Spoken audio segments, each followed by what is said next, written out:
There are wounds that never fully heal but instead calcify into something harder, transforming pain into armor that protects but also constrains, that shields against further harm while simultaneously limiting range of motion. Nora Whitman had been constructing such armor since she was 12 years old, building it layer by careful layer through adolescence and early adulthood until it became so integrated with her sense of self that she no longer distinguished between the protection and the person it was protecting.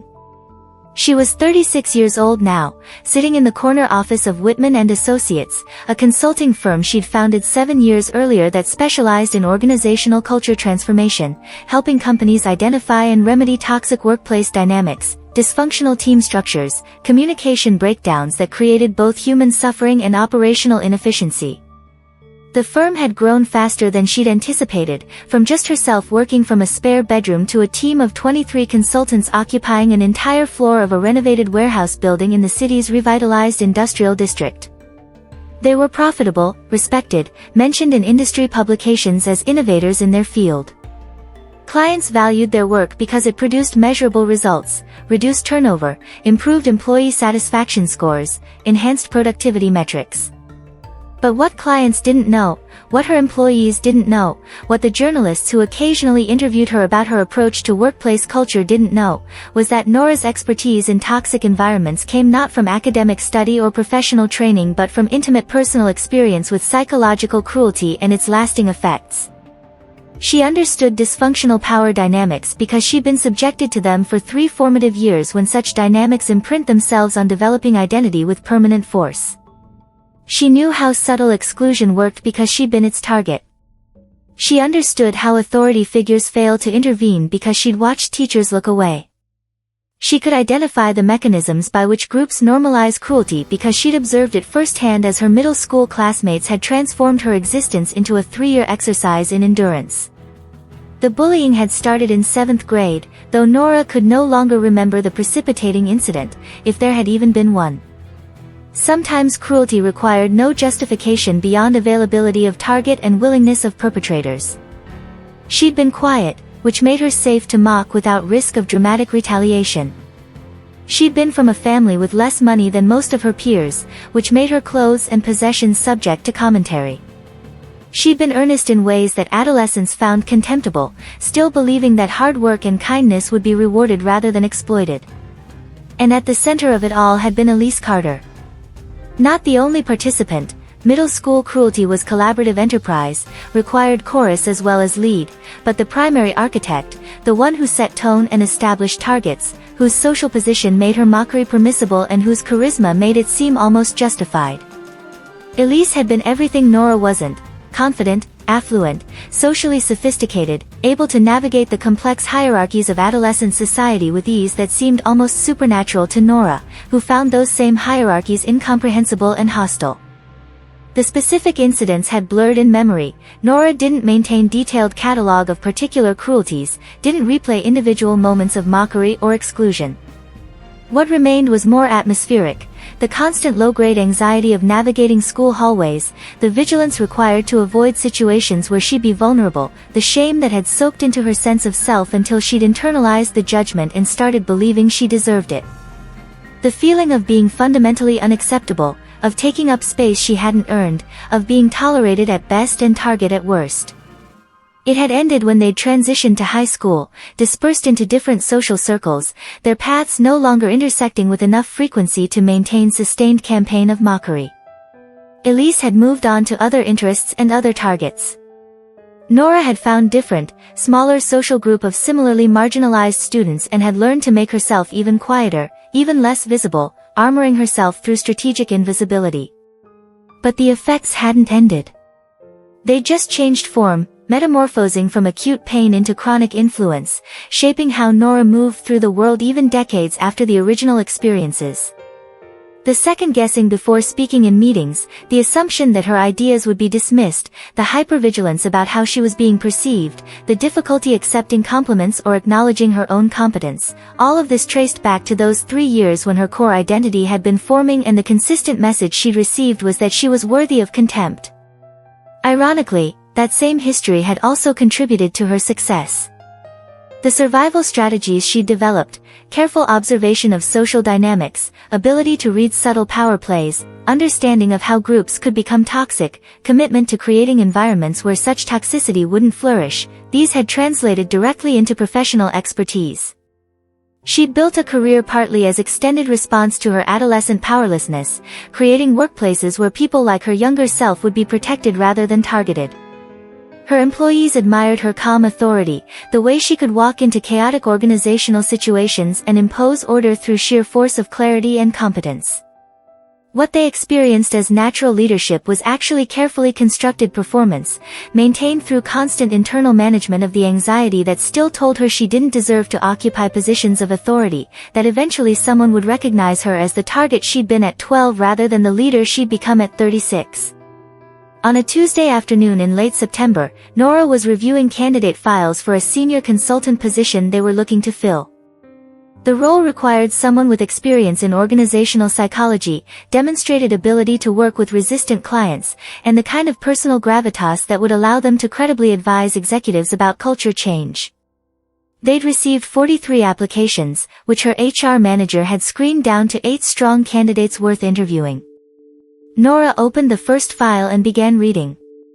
Impressive credentials, solid experience, good references. She made notes, prepared questions, moved to the second file. Similar pattern, qualified, professional, someone who could probably do the work well. The third file was labeled Carter, Elise, and Nora opened it with no particular expectation, just the routine process of evaluating another candidate's qualifications. The name registered first. Then the photograph, professional headshot that showed the same sharp features she remembered, though aged appropriately, softened slightly by the passage of 24 years but still unmistakably the same person. Then the resume details confirming what the name and face had already told her. This was Elise Carter, her tormentor from middle school, applying for a position at the company Nora had built. She closed the file immediately, a physical reaction occurring before conscious thought could intervene.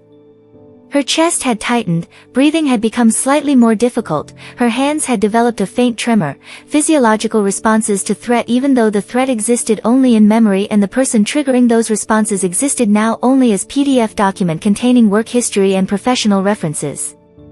Nora sat very still, practicing the breathing techniques she'd learned years ago in therapy, waiting for her nervous system to receive the message that she was safe, that nothing dangerous was actually occurring. The rational part of her mind was already cataloging the situation. Elise Carter had applied for a job. This was business decision, nothing more. The qualifications would either meet the requirements or they wouldn't. Past history was irrelevant to present hiring needs. But the less rational parts, the parts that remembered being 12 and powerless, that still carried the imprint of systematic exclusion and mockery, those parts were insisting otherwise. We're saying that hiring Elise would mean voluntarily inviting her tormentor into her professional space, would create daily exposure to someone who represented pain she'd spent decades learning to manage. We're arguing that she had every right to simply reject the application, to exercise the power she now possessed to exclude the person who'd once used her power to exclude Nora. She opened the file again, forcing herself to read past the name and photograph to the actual qualifications. And they were genuinely impressive. Elise had advanced degrees in organizational behavior and industrial psychology. She'd worked for 10 years at a major management consulting firm before going independent. Her client list included Fortune 500 companies. Her references, Nora recognized several names, were from respected figures in the field who praised her insight, her ability to drive change, her skill at navigating complex organizational politics. Objectively, she was the strongest candidate in the entire pool. Possibly the most qualified person who would apply for this position. Hiring her would strengthen the firm, would bring expertise they currently lacked, would position them for the kind of high-level work Nora had been trying to pursue. But hiring her would also mean working with someone who'd caused her genuine psychological harm. Would mean placing herself in ongoing professional relationship with a person who represented some of her worst memories. Would mean choosing, deliberately, to give Elise access to her professional life in ways that felt deeply uncomfortable. Nora closed the file again. picked up her phone to call her HR manager and tell her to remove Elise from consideration. Put the phone down without making the call. The decision felt too important to make reactively, driven by physiological response to old trauma. If she was going to reject Elise's application, she wanted it to be choice rather than reflex, exercise of judgment rather than avoidance of discomfort. For 2 days, Nora avoided making any decision about Elise's application. She interviewed other candidates, reviewed their qualifications, asked her team for input about what they needed in the new role. The other candidates were adequate, they could do the job competently if not brilliantly.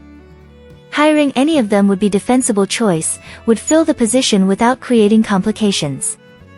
But Nora found herself returning repeatedly to Elise's file, reading through the work history, the evidence of professional accomplishment, the recommendations from people Nora respected. Setting aside personal history, this was clearly the person they should hire. The question was whether personal history could be set aside, whether it was possible to separate past harm from present evaluation, whether Nora could work with someone who'd hurt her without either that history poisoning their professional relationship or her own response to that history compromising her judgment. She thought about the 12-year-old version of herself, the one who'd endured 3 years of systematic cruelty, who'd believed the mockery was deserved, who'd spent decades building armor against similar treatment. What would that girl want her to do? Revenge would feel satisfying, exercising current power to exclude the person who'd once used her power to exclude. There would be justice in it, symmetry, poetic rightness. But Nora had spent her adult life trying to become someone other than that hurt 12-year-old, had built professional identity partly through determination not to let past harm dictate present choices. If she rejected Elise's application primarily because of middle school history, wasn't she allowing that history to control her, allowing 12-year-old wounds to make 36-year-old decisions? She also thought about what message it would send, to herself, to her understanding of who she was and what she valued. She'd built a company based on principles about healthy workplace culture, about judging people on merit, about creating environments where past harm didn't perpetuate into present dynamics. If she couldn't apply those principles when they were uncomfortable, when they required her to work with someone who represented personal pain, then what did those principles actually mean? On the 3rd day, Nora made her decision. She would interview Elise. Would evaluate her the same way she'd evaluate any candidate. And if Elise was genuinely the strongest fit for the role, not just qualified but the best available option, Nora would hire her. Not to prove anything, not to demonstrate superior moral character, not to make some grand gesture about forgiveness. But because she trusted who she'd become more than she feared who Elise had been. She scheduled the interview herself rather than delegating to her HR manager. If this was going to happen, it needed to happen directly, without intermediaries cushioning the interaction. The morning of the interview, Nora experienced the same physiological responses she'd had when first opening Elise's file: tightness in chest, difficulty breathing, tremor in hands. But she also noticed something else, a kind of clinical curiosity about her own reactions, the part of her professional identity that observed social dynamics even when she was participant in them. This was interesting data about trauma's persistence, about how bodies retain memory even when minds have processed and contextualized. She'd scheduled the interview in her office rather than a conference room, her territory, her space, subtle reminder of shifted power dynamics even though she wasn't consciously trying to intimidate. Elise arrived exactly on time, professionally dressed in the kind of expensive casual that signaled she understood contemporary business culture's movement away from formal corporate attire. She looked nervous, which Nora registered with complicated feelings, some satisfaction at having unsettled the person who'd once seemed unshakably confident, but also recognition that nervousness was human and that she didn't actually want to make this deliberately difficult. "Ms. Carter, thank you for coming," Nora said, standing to shake hands, maintaining professional courtesy even as her nervous system was screaming that she was in proximity to threat. "Thank you for the opportunity," Elise replied, her voice carrying less of the confident authority Nora remembered and more of the careful modulation of someone trying to make good impression. They sat, Nora behind her desk, Elise in the chair across from her, and Nora began the interview. She asked standard questions. Why are you interested in this role? What experience do you have with organizational culture work? How do you approach resistant clients? Walk me through a time when an engagement went badly and how you handled it. Elise answered competently, drawing on legitimate professional experience, demonstrating expertise that Nora could recognize as valuable even while fighting against her visceral desire to end the interview and never see this person again. 30 minutes in, Nora found herself almost forgetting who she was talking to, getting genuinely engaged with the professional discussion, appreciating Elise's insight into organizational dynamics and change management. Then she'd remember, would notice some gesture or tone that echoed the 12-year-old version, and the past would rush back, disrupting her ability to stay in present evaluation mode. At the end of the scheduled interview time, as Elise was preparing to leave, she paused. Looked directly at Nora in a way that suggested she'd been building courage for this moment throughout the conversation. "I don't know if you remember me," she said carefully, her voice quiet and lacking the confidence she'd displayed during the professional discussion. "From middle school. Brookfield Middle. But I remember you. And I need to say." She paused, swallowed, continued. "I was terrible to you. I was cruel for no good reason except that I could be, except that it made me feel powerful. I've thought about it over the years, about how I treated you, and I'm ashamed of it. I'm sorry. That's inadequate, I know, but it's true. I'm sorry." The apology wasn't dramatic. Wasn't rehearsed sounding or performative. Wasn't accompanied by justifications or requests for forgiveness or expectations of how Nora should respond. Just acknowledgement of harm and expression of regret, delivered simply, leaving space for Nora to react however she needed to. "I do remember," Nora said, her voice steady despite the emotions she was managing beneath the surface. "I remember very clearly." Silence stretched between them, not hostile exactly, but weighted, honest, acknowledging what was being discussed without either of them quite sure how to proceed. Elise nodded, gathered her bag, moved toward the door. "Thank you for your time," she said. I understand." After she left, Nora sat at her desk for a long time, staring at nothing, processing. The apology had been unexpected, she'd prepared for the interview to proceed without any acknowledgement of their history, had been ready to evaluate Elise purely on professional grounds. The acknowledgement changed something, though Nora wasn't quite sure what.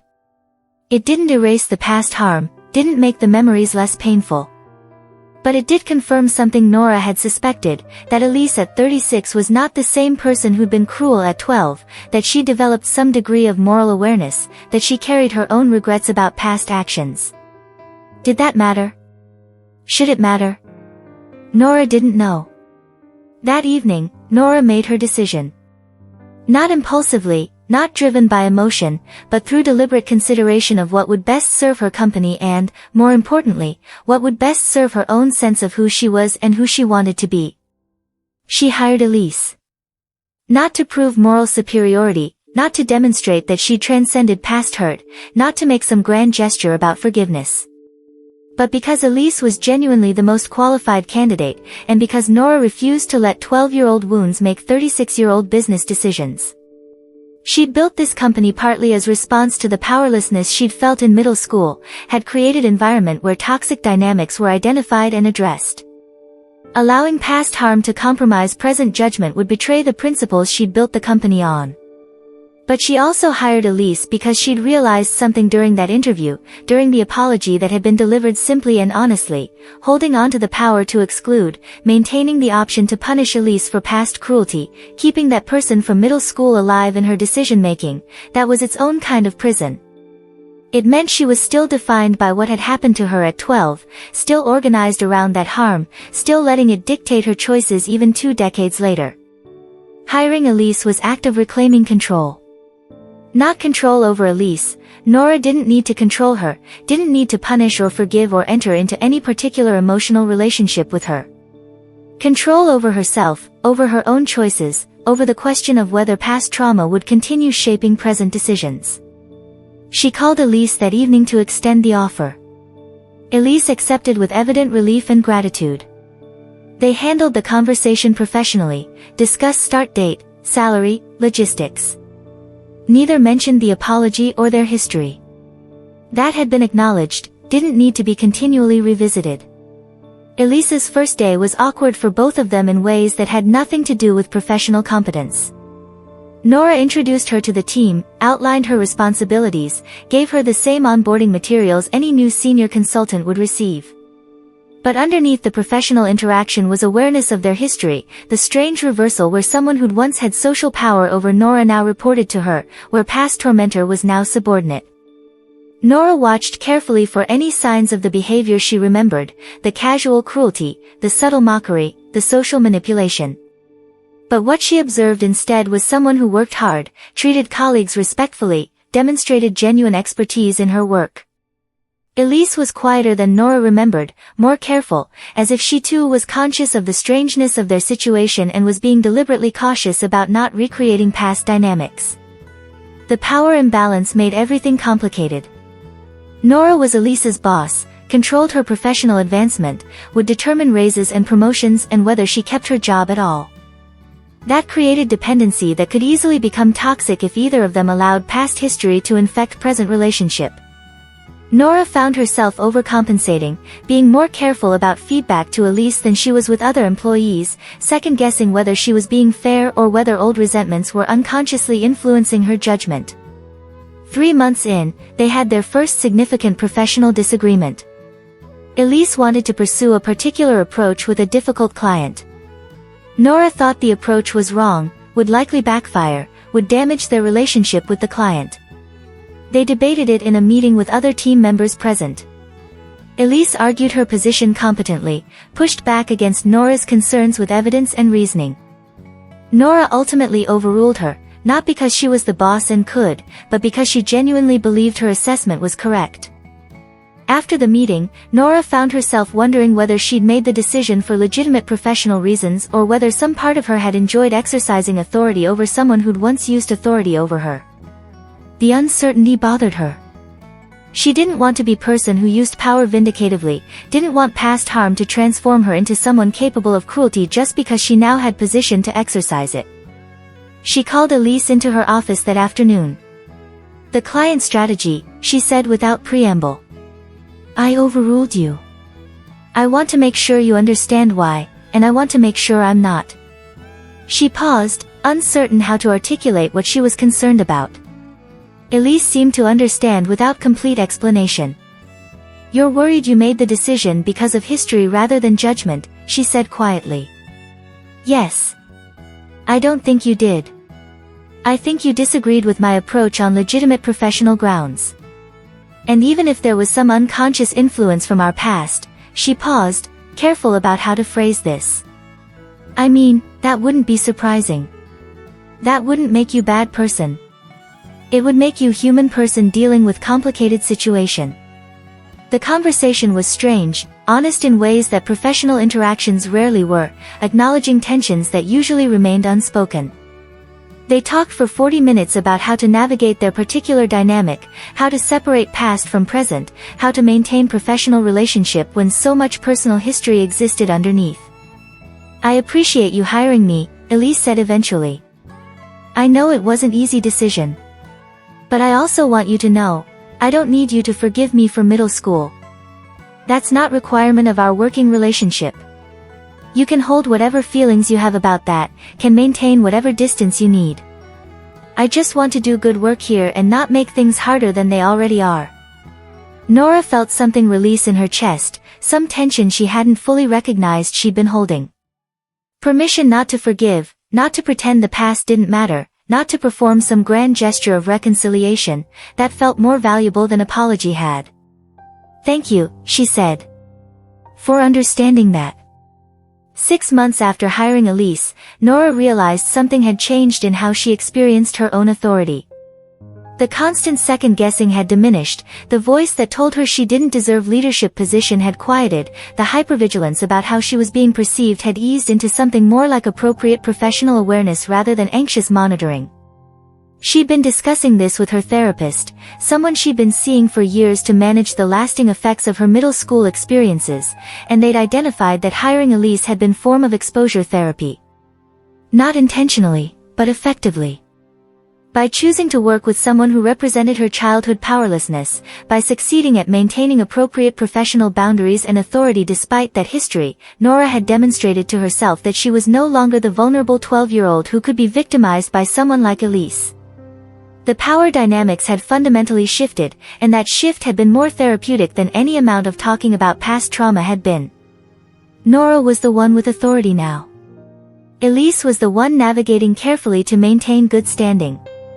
The reversal wasn't about revenge or vindication, it was just factual recognition of changed circumstances that made clear how much she'd grown, how far she'd moved from the powerless adolescent she'd been. She also noticed changes in how she worked with clients.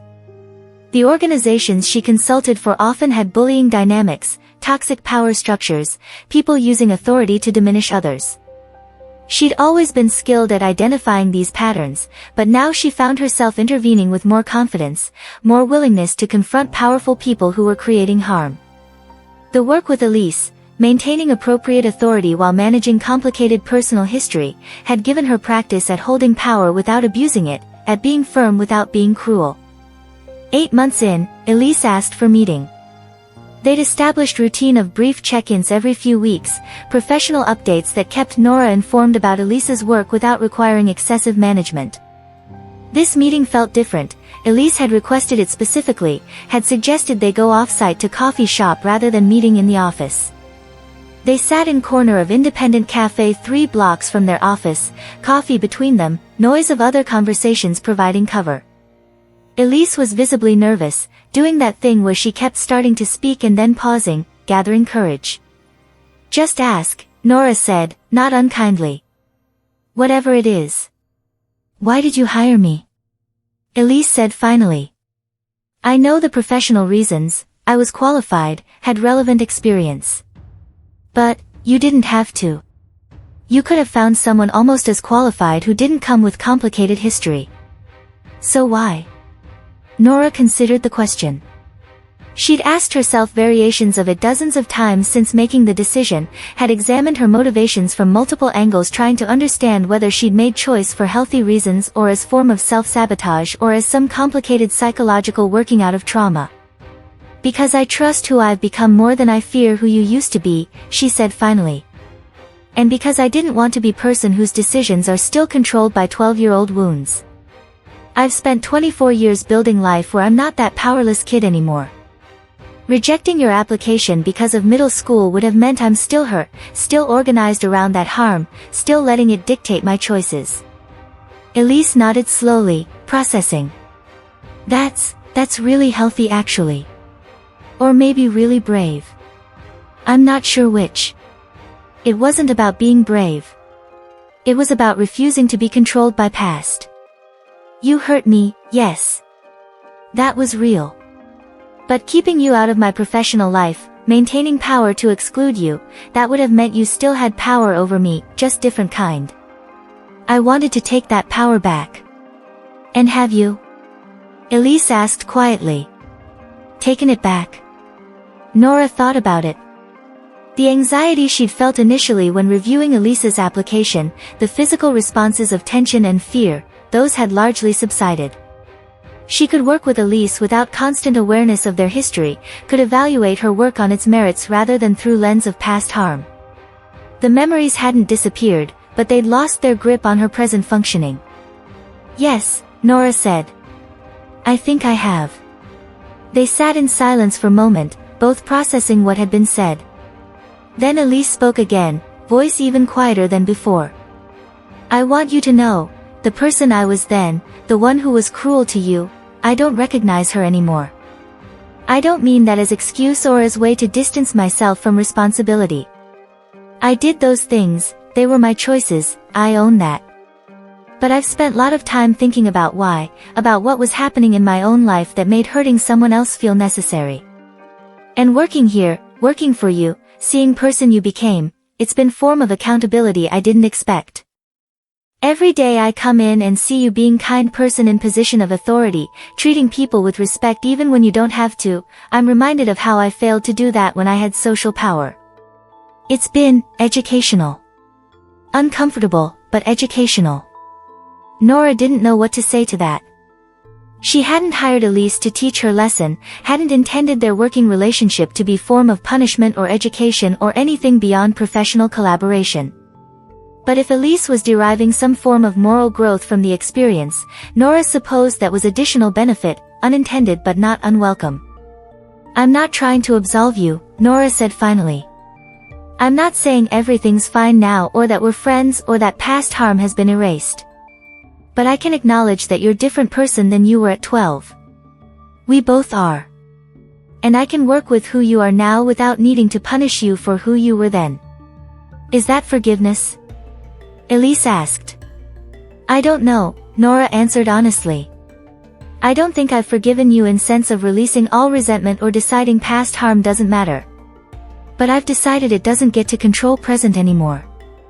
Maybe that's form of forgiveness. Or maybe it's just pragmatic boundary setting. I'm not sure distinction matters as much as result."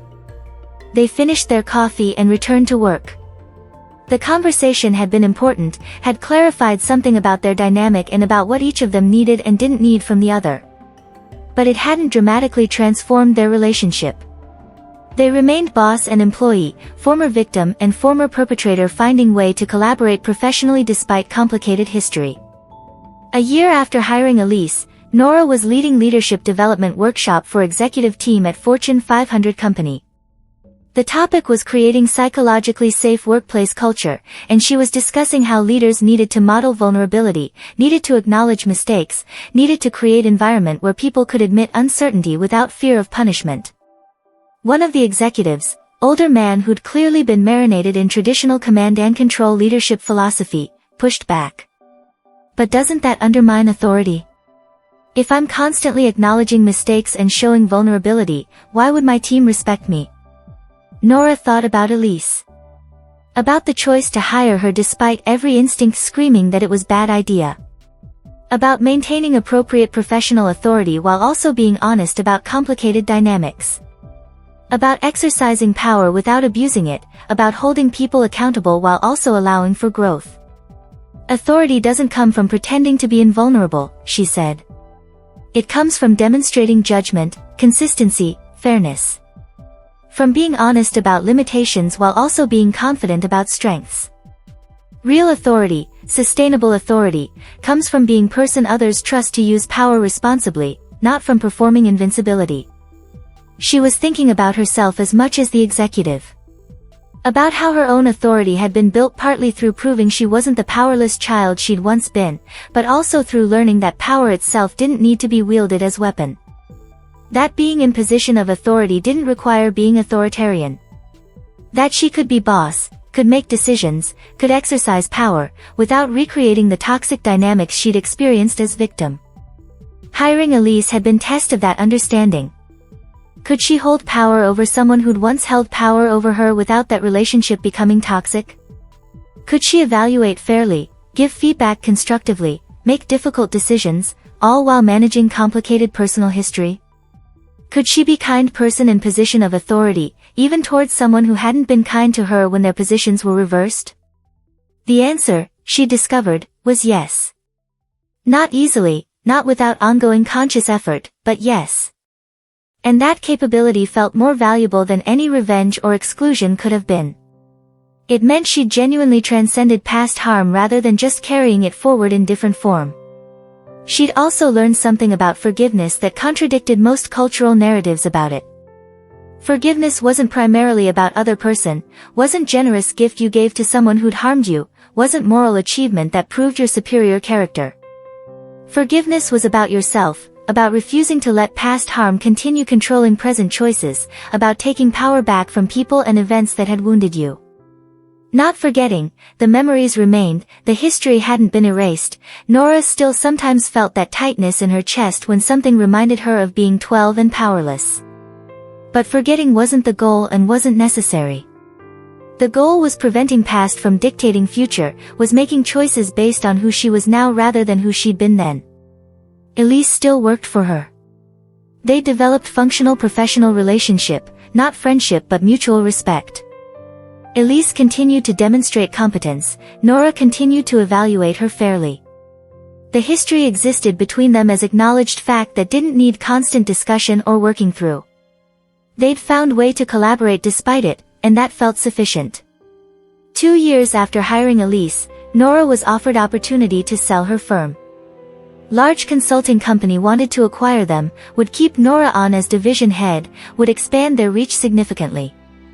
It was good offer financially, would provide stability and resources and opportunity to work at larger scale. She declined. Not because of Elise specifically, but because she'd built this company as response to her own experiences of powerlessness, as place where toxic dynamics would be identified and addressed, as environment where people could work without fear of the kind of treatment she'd endured. Selling would mean ceding control, would mean her principles becoming subject to someone else's business priorities. She'd taken power back, from her childhood experiences, from Elise, from all the forces that had once made her feel powerless. She wasn't interested in giving that power away now, even in exchange for significant financial reward. "I'm keeping it," she told the acquisition team. "I appreciate the offer, but this company exists for specific reasons, and I want to make sure those reasons continue guiding its direction." That evening, she told Elise about the declined offer.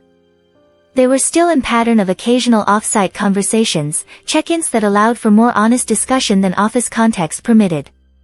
"You turned down lot of money," Elise observed. "Yes.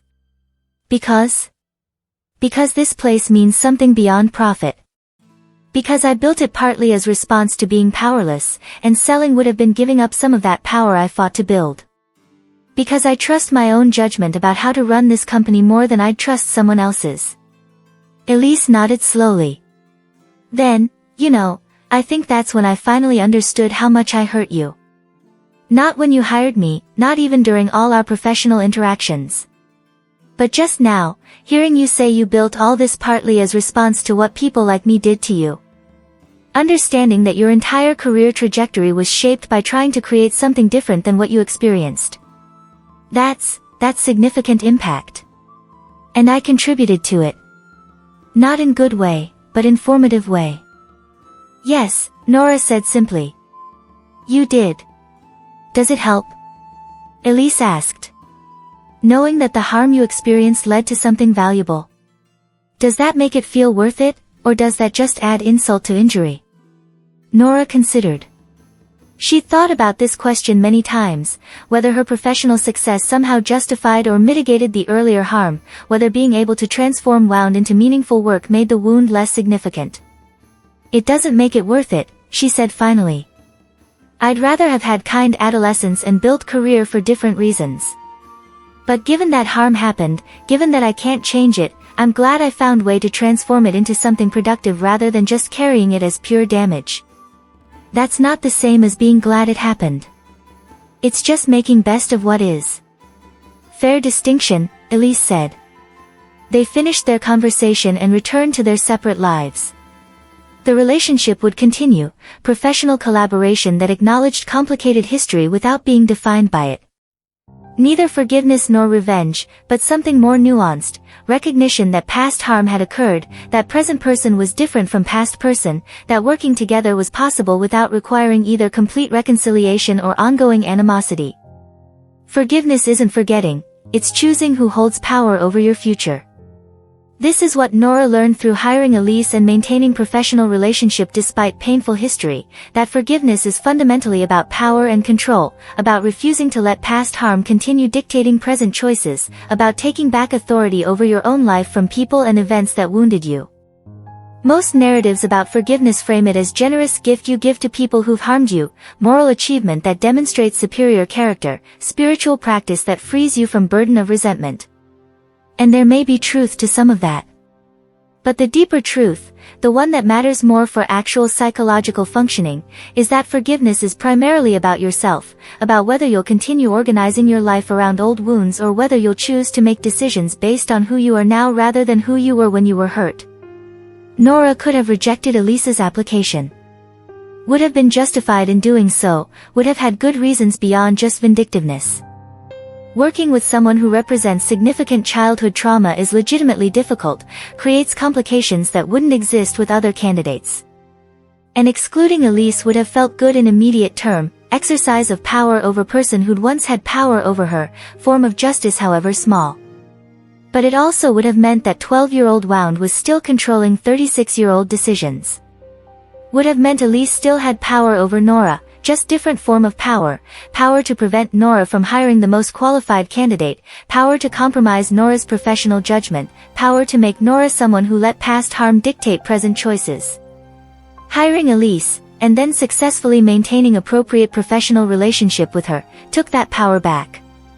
Demonstrated that Nora was no longer the vulnerable child she'd been, that she could work with someone who represented that vulnerability without being re-traumatized, that she'd genuinely grown beyond those experiences rather than just carrying them forward. This is what forgiveness actually is, not warm feeling of benevolence toward people who've harmed you, not decision that past harm didn't matter, not moral achievement that proves you're better than the person who hurt you. Forgiveness is reclaiming power. Is refusing to let past continue controlling present. Is making choices based on current reality rather than old wounds. Does this mean you have to maintain relationships with everyone who's harmed you? Absolutely not. Sometimes the healthy choice is distance, is protecting yourself from people who might cause further harm, is recognizing that certain relationships are genuinely toxic and shouldn't be maintained regardless of whether you've forgiven the person. Forgiveness doesn't require reconciliation, doesn't mean pretending harm didn't occur, doesn't obligate you to expose yourself to people who've proven themselves harmful. What forgiveness does require is honest assessment of whether your choices are being made from present judgment or past wound. Are you avoiding someone because they're actually harmful now, or because they represent hurt from before? Are you making decisions based on current reality, or based on trying to prevent re-experiencing old pain? Are you exercising power responsibly, or are you using power vindicatively to settle old scores? These distinctions matter. Nora hired Elise because Elise was genuinely qualified and hiring her served company's needs.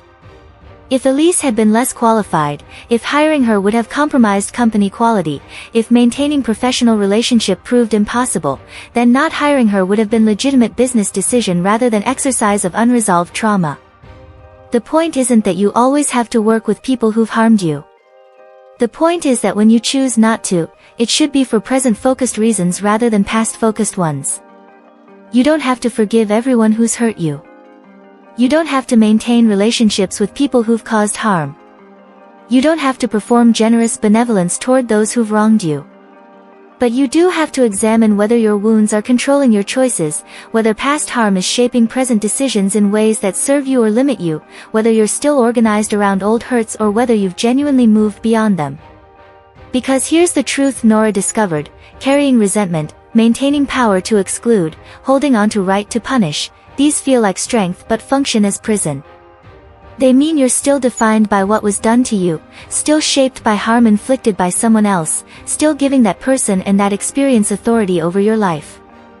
Taking power back, choosing forgiveness not as gift to them but as liberation for yourself, that's where actual strength lives. That's where growth happens. That's how you become person whose present isn't controlled by past, whose choices reflect who you are now rather than who you were when you were wounded. Forgiveness isn't forgetting. It's choosing who holds power over your future. Be story-wise.